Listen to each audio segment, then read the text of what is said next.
Hi, so today's video is a byproduct of my reflection this morning. I was just wondering about how I feel about my PhD position and how does it feel to have completed 1.5 year in my PhD.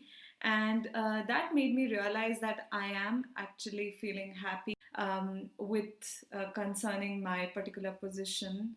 And this made me realize what are the reasons that make me feel so.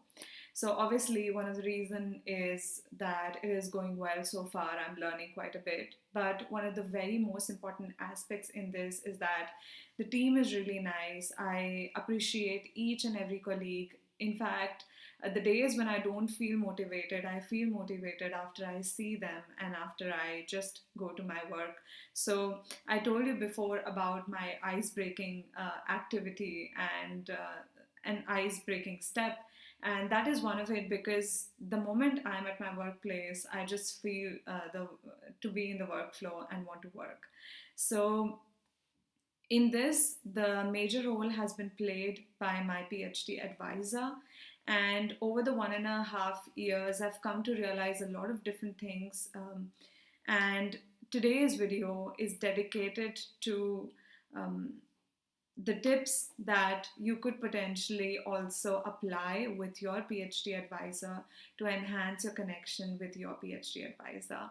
So, a bit of a disclaimer here is that these are my personal observations and it may or may not work for you, so you can try it for yourself. And if you don't want to, then maybe just you can listen to this video, and if you're still not interested, then you can just close this video. So if you're still with me, then let's discuss these tips because to me they help me a lot and I wish they could help you too.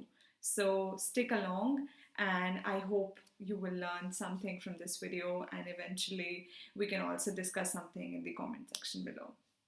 So tip number one is about the fact that if you have a good supervisor, if you have a genuinely kind supervisor, a compassionate supervisor, then it's your responsibility to appreciate them.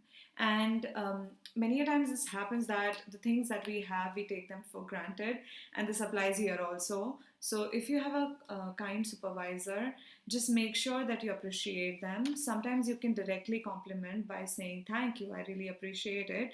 So like I can give you an example for this is that once I wasn't feeling well, but I still went for work and I was working, but then I looked really, really tired. Like there were these dark circles under my eyes and I was just working, but then obviously I was looking off. So my supervisor came up to me and she told me, you know what, you have to go back home and take rest. And I genuinely appreciate that because she noticed that I looked tired, and then she thought that she would have to come to me and tell me that I should not overwork and take some rest. So that time I didn't wait and I just explicitly told her that thanks a lot, I really appreciate this. And this direct compliment matters a lot because people in general like compliments. So if you could compliment your supervisor, if they are genuinely kind to you, that's nice. But another pro tip here is that please don't do this very, very often because then it becomes monotonous and then it loses its charm. So make sure that you do it once in a while whenever you feel genuinely kind based on the act that they did to you. So, yes, this is one thing. Another thing, so there's another sub tip under tip number one is that the ability to be grateful about something could really, really help you to send positivity, to actually create that thought, and then that turns out to be in action. So, what I used to do sometimes, and I mean, I still do it, is that I write the things that I'm grateful for, and that works. That really works. So, you have to just trust me on this and try it out for yourself. But when you do the gratitude journaling, you also have to mention why you're grateful, because it's not just that you're grateful for something, but you have to realize the reason, and then it makes the gratefulness more impactful. And subtip three is something that is a bit different, and you might not be expecting this here, but this happens and this really works, is that sometimes you're so compassionate within is that you want to extend your compassion to something or somebody, and this could be your supervisor. Why not? Because if they're being really nice to you, you could do this to them. So learn how to generate compassion and then extend compassion, and this is such a beautiful thing if you could actually do this. This is something that I learned from my meditation practice, and this has helped me so much to extend compassion during times when I feel somebody needs compassion and they are lacking it, but they just need it, but they don't know that they need it. So you can be sitting far, but you just have to think about that person and generate a bit of compassion and extend it to them.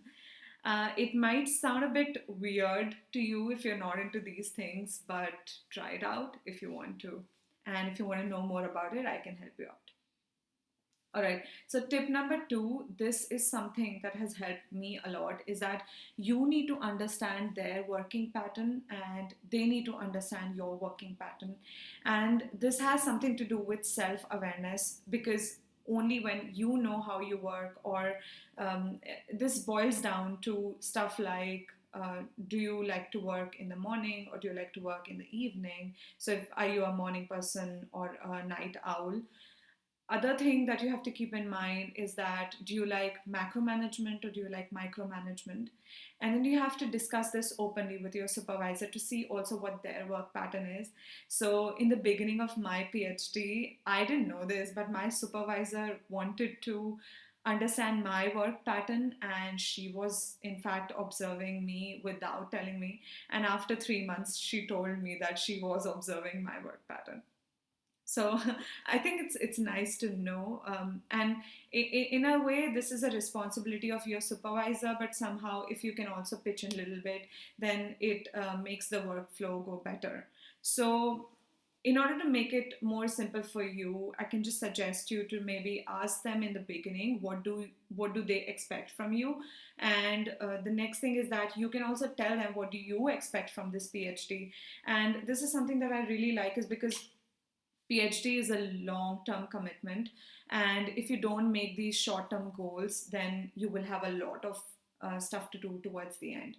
So, really, you have to break down these long term goals into the short term goals and into these smart goals, so that you can implement these in a reliable amount of time and they're manageable too.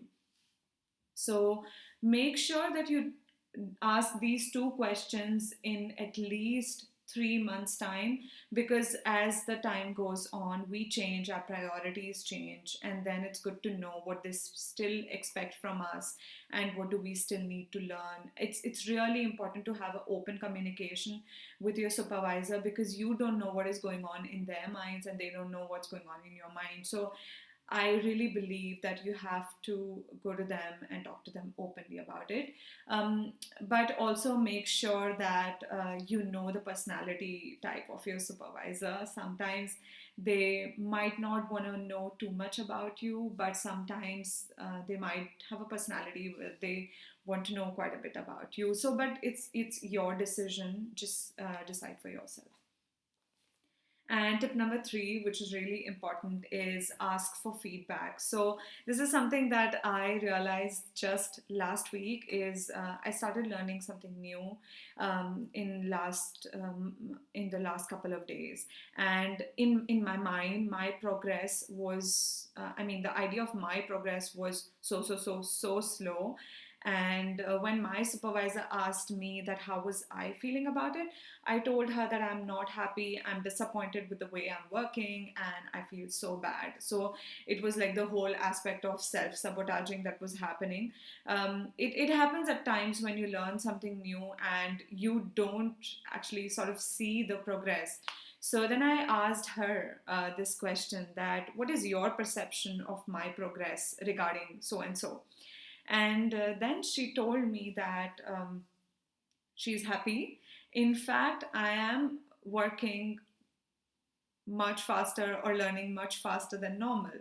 So, do you see the difference here? It's not something that I wanted to tell you because I wanted to brag about myself. No, it's just to indicate to you that how different two people's perception could be. So, in my mind, I was thinking that I'm not progressing at all and I'm not working well. And in according to her, it was as if I was progressing pretty well and doing good stuff. So you have to really discuss this openly with your supervisor, that what do they think about your progress and what do they expect from you. So this is something that I just wanted to say in today's video. So that's about it for the 3 tips. I hope you have a lot to take away from this video. And there's a bonus tip here, which I have explained in one of my vlogs very early on, is about the personal meetings, which has helped me a lot to know my supervisor as a person and not just as my boss, and vice versa, that she got to know me as a person and not just her PhD student. So this helped us to strengthen our connection, and I hope you have a good connection with your supervisor. If you have any questions on choosing a good supervisor, or any of these questions along those lines, then just make sure that you drop them down in the comment section below and we can discuss them. So I'll see you later. Bye for now.